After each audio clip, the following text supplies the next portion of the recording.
To be successful in this program, you have to have a love and a desire for technology.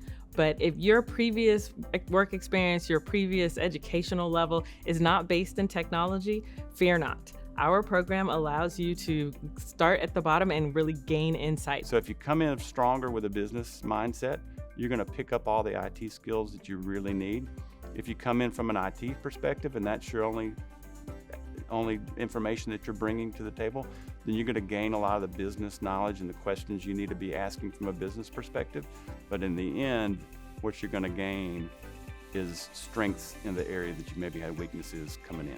So whether you want to learn about information systems, whether you want to focus on analytics, or you want to focus on security, we have opportunities where our classes allow you to actually gain the foundational information before entering into the more advanced or complex topics.